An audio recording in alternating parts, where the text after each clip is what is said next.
Welcome, viewing several once again to my little series I like to call Hands Up. Who loves a train set?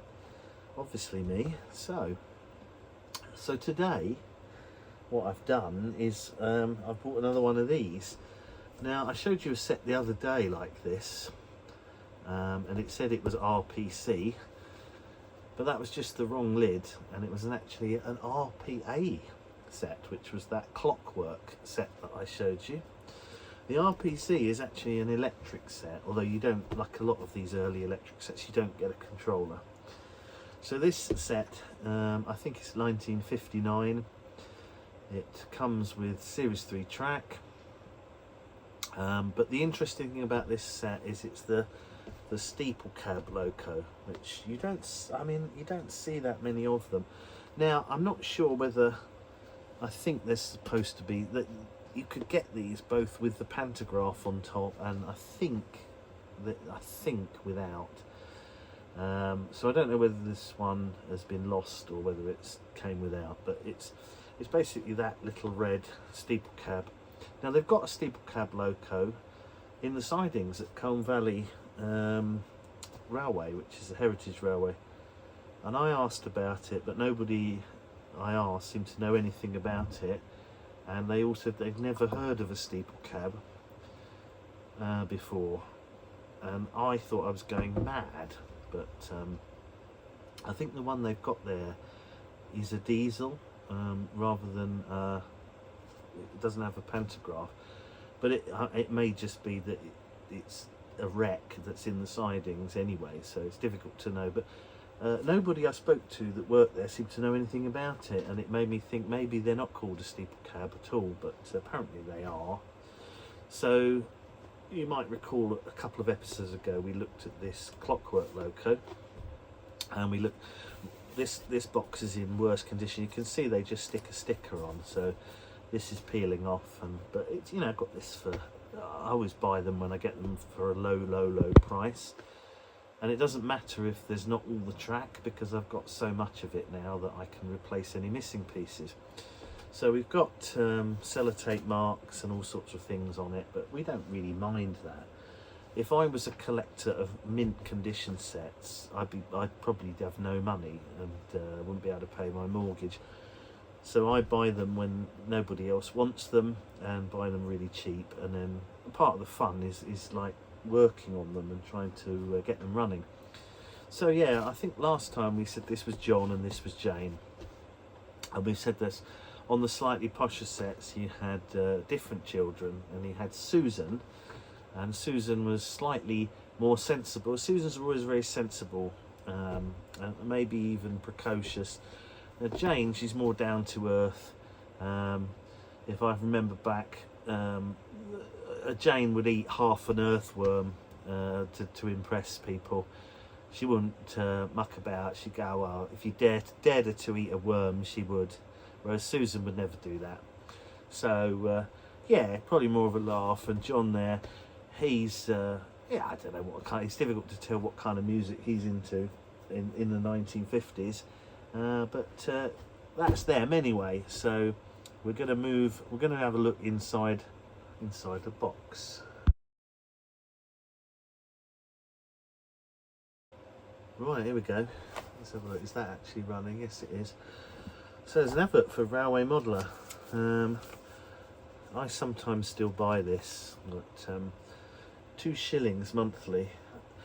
I think it's a bit more than 2 shillings now. It's about 7 or 8 quid, I think. Sometimes I buy it when you get a lot of these backgrounds that I use. They come free, and then you just paste them onto a bit of card with Railway Modeller. It's still a good magazine, but I have noticed recently they have reduced the number of layouts that they feature in each issue. So yeah, we've got trying instruction manual. Is there a date on this? I don't know. I think this set is, I think it's like 1959, the first one. It mentions Magnadesian there. You've got yeah, okay, so I mean, you don't see these very often. It's obviously got this, the running hints, some track things. I've got some track plans somewhere for some of these. See, it's got Super 4 track in here, so it makes me wonder whether this is actually a later leaflet. So because this one does have and would have had System 3 track, which, as I've told you before, I still like this track. I think Super 4 is my favourite because it looks better, and I like this coarse track, and I like the fact that you can dismantle and clean it completely. So what you get the power clip, and there's some things there as well. So it does look mostly complete. The one thing you don't get is that little triangle piece of plastic, like a plastic badge that you would get. But if you remember when I showed you the Clockwork set, it's these coaches, which are the hollow, completely hollow, lightweight, very cheap coaches. Lid comes off easy. There's really nothing to them, but they're all right, you know, for the time. If it's 1959, I think you're a little kid, you'd be pleased to get these. You know, they've got bogies. There's nothing wrong with that. That's for the time. But the thing that interested me really mostly was this, which is the Steeple Cab Loco, because I haven't got one of these in my collection of. There's a few Locos of Triangs of range that I haven't yet got. This was one of them. And you don't see these that often, and I've seen them at shows, and they generally want more money for this than I paid for this entire set. So I'm quite happy to get one of these in my collection, really. Tick that one off the list of all of the Triang Locos that I'm collecting. So didn't need to do much to it. It runs okay. We'll have a quick look inside it. It's actually an XO4 motor, so it's not like the Dock Shunter, which is seems to be based on the sort of that old Mark II bogie motor. But this is a little bit more sophisticated and relatively easy to service. It's got the felt pads for the oil. Now you can see on the roof, it's got space. It's got where pantograph thing would have been. So I'll have to check on the Triang Railways kind of site to see if this would have come with a pantograph, and whether I bother to get one, I don't know. But I've got a vague memory of reading in Pat Hammond's book, you know, the Ramsey Guide, that it was issued with and without pantograph. So I don't know. I mean, it hasn't got one, but it doesn't really bother me. I don't have the catenary anyway, and I don't know whether this was issued, whether this was the first one that could run off the catenary that they issued. I can't remember. Maybe I should have done some research, but the whole point of these videos, it's just relaxed, and you know. So what we'll do, we're going to set it up now. So we'll set it up so you get a circle of track with this. So I'm going to set it up and run it as it comes out of the box, and I'm going to use a contemporary controller, so I'm going to use my clipper. So we'll have that, we'll do that, and then after that I'm going to add some extra track pieces, some straights to make it into an oval, but I'm also going to add a set of points and a couple of decoupling ramps, and I'm going to, because this, I mean, this really is a shunting locomotive. I don't know, it's paired with these coaches, but I don't know whether that's entirely accurate. So what I'm also going to do is I'm going to set up a siding on an oval with this track plus a few extra pieces, and we'll have a go and see if it will shunt, and we'll take some Triang wagons from another good set, and we'll just have fun and see if it works. So let's set it up, have a beer, watch it. Right, so we're inside the locomotive. We've cleaned a bit of marky mark off the commutator and given the wheels a quick clean. It looks like it's an XO3 or XO4 motor. I'm not sure what the difference is. I think you've got the brass worm gear. We've oiled it, and these motors are nice to oil because they have an absorbent pad at each side of the motor. So there's one there and there's one there, and you just have to put some oil in that and let it soak in, and that works really well. So as you can see,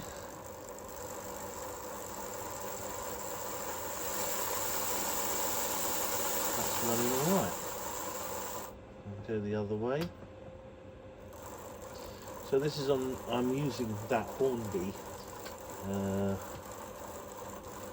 R965 controller that I was using in the last episode, because it just happened to be here on my desk.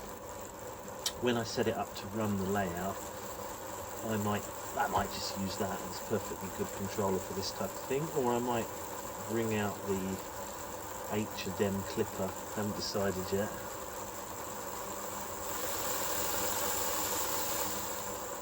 I don't think we're going to have any problems with this. I think it was a little hesitant and a little stiff, but again, it's just oil and some cleaning.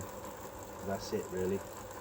These things are pretty bomb-proof, and so there we go. So I'll reassemble it. There's just one, the lid comes off, there's just a countersunk flathead screw that goes in there on one end. So nice and simple. So yeah, that's looking good with very little work.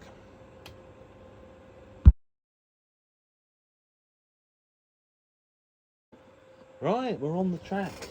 So what we've done to start with is set up the loop that would come with the original set. Now when I got the set, I think I was missing 2 or 3 pieces, which is not a problem because I've got stacks and stacks of this track.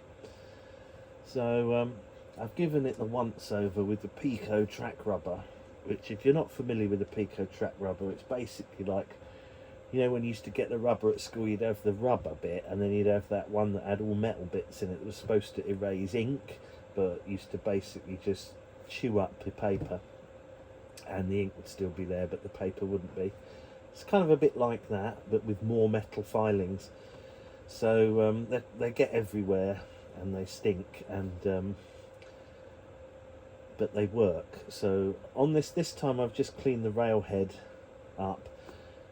With this track, I've mentioned before, you can actually, if you really want to restore it properly and you've got time, what you can do is you can just slide the rails out, get the fish plates off, clean them all separately, put the track bed, the sleeper bits into soapy water, and just clean it all separately. So it's quite good in that respect. So I've cleaned it up.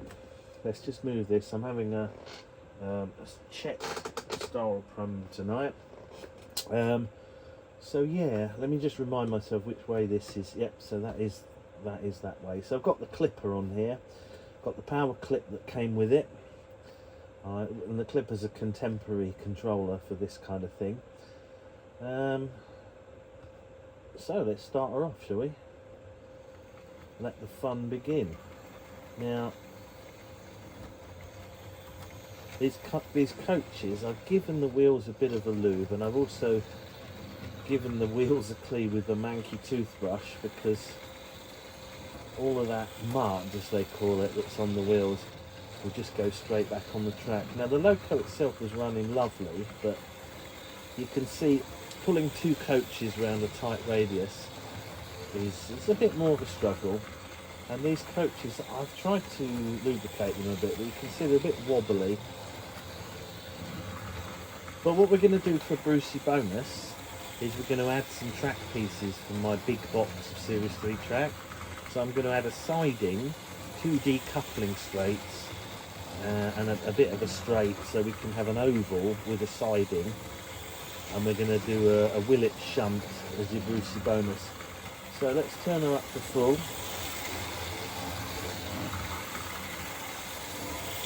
So that's running all right.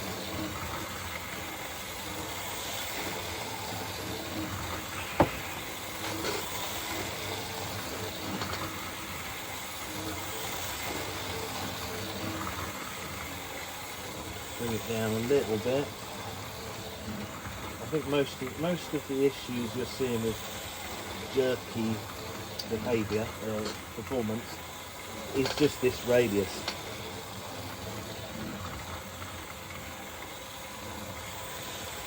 Now, a couple of weeks ago, and I probably said this in the intro, which I haven't filmed yet, but these basic coaches, I've got these in red in that other set, and I pulled them round with a clockwork. And we did a Brucie bonus, I think, on that one where we added some straights. So I'm going to do the same here.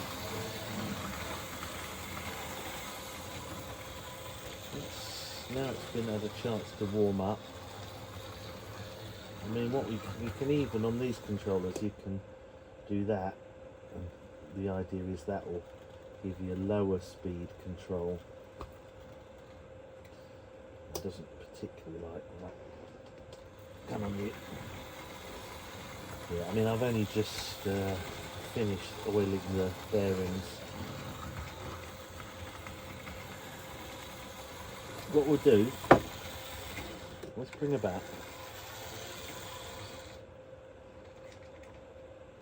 Let's just have a go with her on, so let's go around on her own first.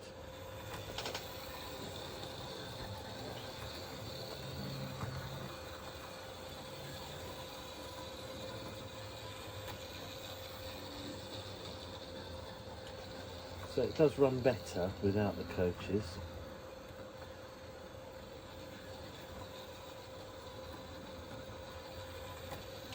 So I'm going to find some old wagons to have a go with as well, I think, at some point. So for the Brucie bonus with the sidings, I'm not going to pull these, I'm going to pull some wagons, I think. So that's running all right. I think these bogey coaches are a bit ugh. I've got loads of others we can try. Let me just get some. Right, so we found some old Triang coaches from the 50s or 60s, which be roughly contemporary with this, and then we'll see how they compare to these little short ones. I think these are fine, but they're just I've oiled them, but I think I probably need to muck around a bit with the wheels, get them running a bit better. So, but to prove that might be the case, let's try running some of these out of interest. All that wobble is because some of the gaps in the track I need to iron out. I can do that when I put the straight sections in. It'll be a lot easier once it's an oval. So yeah, that's come off. I mean, it's asking a bit much to go round and round in circles on a radius like this, I think. Let's see, that's particularly got the couplings a bit caught up, but we'll try again. It's all good fun. But yeah, I mean, they are a bit ridiculously long for this radius. And to be fair, they weren't the ones that were supplied with this. I mean, these coaches probably came with the latest set that would have had Super 4 track.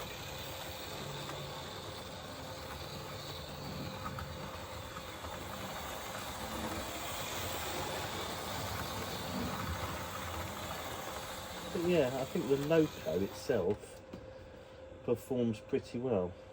I'm going to add some pieces of track. So we've got these decouplers to decouple, some straights, some points. Now a lot of the points I've got, the bits are broken off, but it doesn't matter because they still work. And in fact, the points that I have got with the lever on it, it's got a lever that pulls that, this actually performs better because it stays locked in place, whereas the ones I've got with the levers on, for some reason they don't, and I haven't got time to mess about with that tonight. So yeah, some more straights, maybe a curve for the siding. We'll have a look and see. So we're going to set that up, and I'll see if I can find some old wagons that are more contemporary for this. So I need to find a Triang goods set, probably that has got some goods wagons as well for the shunting test. But yeah, we'll have a look. Let's go to the next bit. Right, so we've seen the set in its original form. So we've added a few bits. Now, I'll give these bits a quick clean, but they're probably not going to work 100% brilliantly because I ain't got time to do that tonight. But I wanted to have a play with it. So the first thing we're going to do is run the train set, as in the train and the carriages, round this slightly larger loop.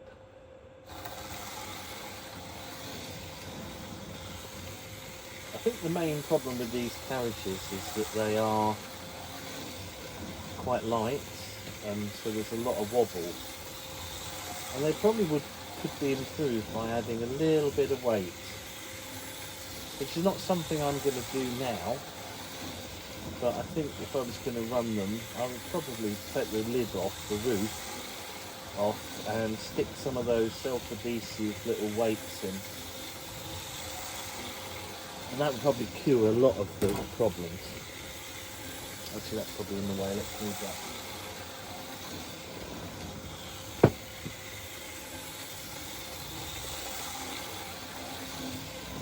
So that's on full. And that's quite a decent speed. I think the conductivity's down a little bit on this extra length of track. And I think if you were setting up a layout, of course you would run wires around the track and not just have one point of contact like that. But I'm going to slow it down now. It does seem to be okay. There is, I think if I go much lower than that, we might get some issues, but that's pretty good. Okay, so I'm going to run the longer Triumph coaches now. Right, so we've got some of these longer Triumph coaches, which, I mean, these are from a similar sort of time, maybe slightly later. They're a bit heavier, a bit longer. So while we've got the track set up like this and we're having fun, I thought we might see what we can do with this. I mean, you wouldn't be able to run these. I mean, we did run these round the loop, but it wasn't so good, was it? So I'm just gonna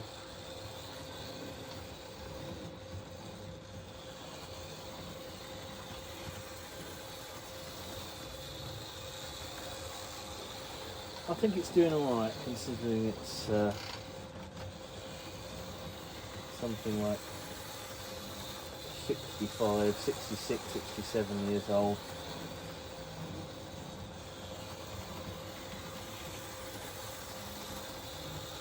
Right, whack her up to full.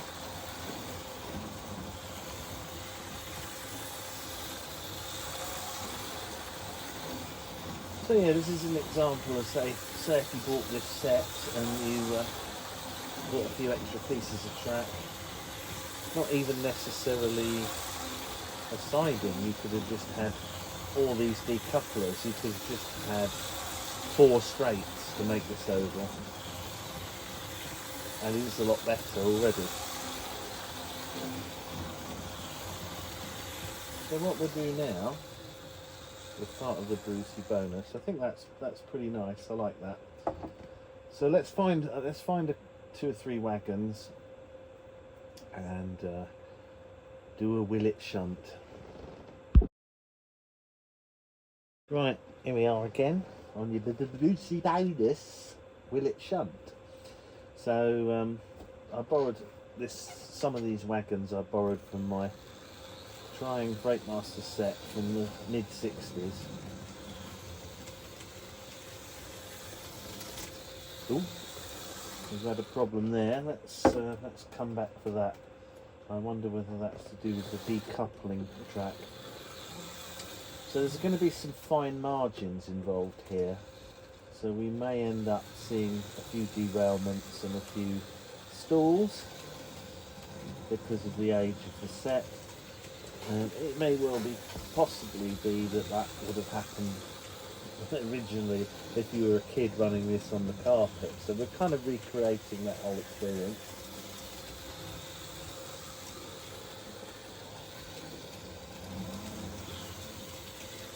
So let's stop that there. So we've got a decoupling ramp here, and we've got one here, which I think needs to go. Is that up or down? And that's down. Okay, that's down. So what I'm going to attempt to do is reverse up, decouple the brake van, and then pull those out. I think, I probably can't do this exactly how I said I was going to do it, but I can decouple the brake van and move that. Then, yeah, let's just see how we go, shall we? It's all good fun. So what we'll do is I'm just gonna. So if I move that onto this decoupler, so in theory, that should mean I can move away from that. Okay, so that worked.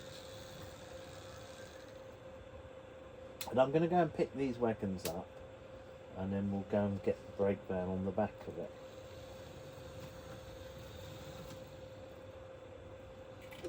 That worked. Okay, we'll set points back, and then we'll go and get the brake van. Come on, you know you want to. Yeah, so that all worked brilliantly until now, which is a bit disappointing. Go on, Kel, you can do it. You know you want to. Actually, I think that one needs to come down. We don't want to decouple any more wagons. The problem is when you're doing shunting on a little layout like this, you often find that where the decoupler is, the Loco can often be right on the points, and which is why I was building my live frog based shunting experiment, which I've nearly finished, but I haven't gone back to for ages.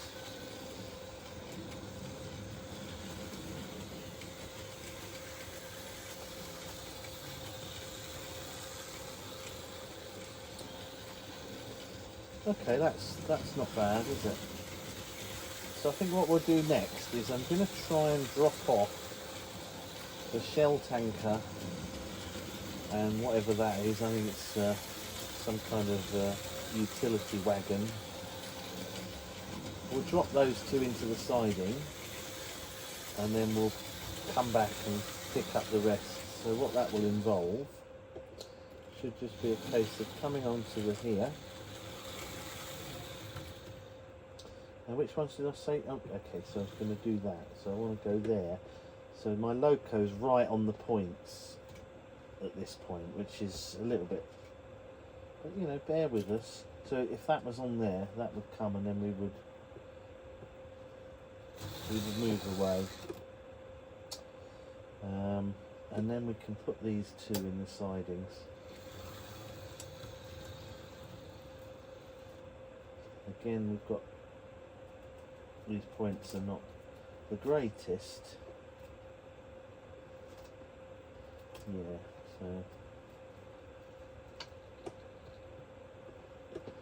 what I'm going to do, I mean, I haven't had a chance to properly clean up these points, so they won't be working as well as they can be. And then this thing, this is very stiff. There we go.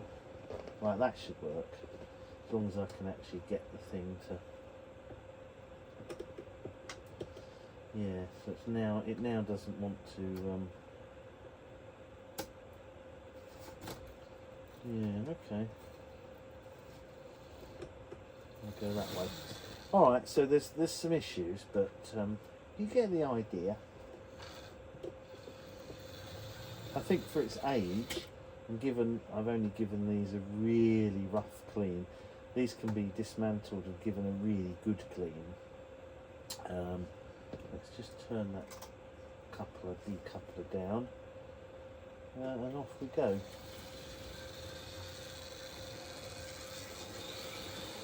So we'll do a couple of laps like that. That's looking good. So it's not always a good idea to have a fuel tank next to the engine. So you would probably put that further back. So we're going to do that next. So we're going to come round one more time because we're having fun. And yeah, so what I'm going to do is we'll come back and we will stick that. Yeah, that's right, that's okay.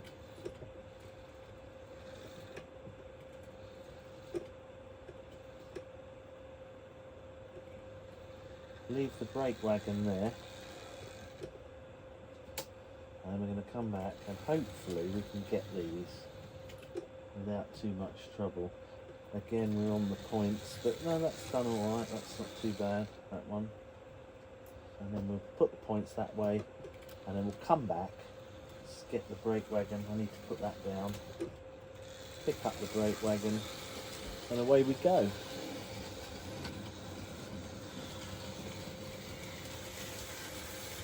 So there we have it. I know I've done a lot more with a few extra bits, but I thought it'd be fun to do that and just show that. So that's all right. And yeah, I quite like this Steeple Cab. So what I'm going to do is I'll film some running shots, but I'll film it with the coaches that came with the set. But I'll do it on this track just so it's better to film it that way. So I hope you enjoyed that one. It's been a bit of fun, hasn't it? And yeah, let's do the running shots.